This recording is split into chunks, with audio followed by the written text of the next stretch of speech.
Let's do a greenhouse tour, and I'm going to show you some seeds I'm planning to sow over the next few weeks. Spring onions and basically all the onion family do really well to overwinter, and so do brassicas. This is a cauliflower. This is a tatsoi, which is very similar to pak choi. What's interesting is that I sowed a load of cauliflower seeds all at the same time, but the ones that I put outside into the ground I've already harvested and they're long gone. These were planted at exactly the same time, but because I gave the other ones the space, the light, the prime real estate in my garden, they did really well, whereas these ones are just plodding along. My greenhouse is where I also keep flowers and other plants that need help protection from the frost, such as this oleander. I grew this oleander from seed and I'm very proud of it, making sure it doesn't get any frost damage. I could have wrapped it up with fleece outside, but while it's still in quite a small pot, I will happily bring it into my greenhouse instead of using fleece. I also take a lot of cuttings and they get stored in my greenhouse under protection. These cuttings are the same as this plant, both outdoor succulents, and this one was the cutting of a whole stem I stuck into the soil, whereas these were leaf cuttings, and you can see which ones are doing better. That is all new growth that's come out the side. These ones I know that they are doing well because if I give it a little tug,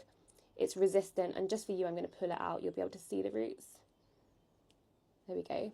All those roots, just from sticking a broken off leaf into the soil. These are some more cuttings I've taken from outdoor succulents. Mint cuttings, which look extremely sorry for themselves right now, but I promise they will bounce back the second spring hits. Winter lettuce is a great one to overwinter, but make sure you have the right varieties because some only grow in the summer, whereas some are much more hardy. These will be the first lettuces that I will harvest end of March into April, if they don't get eaten by slugs. In the last 2 weeks, I've been sowing some microgreens. This is cress, and I'll be using this in our sandwiches for egg and cress sandwiches for my partner's lunch. Then in this big trough, I've got some baby leaf lettuce. So I sow these quite thickly. You can see them just beginning to pop up now.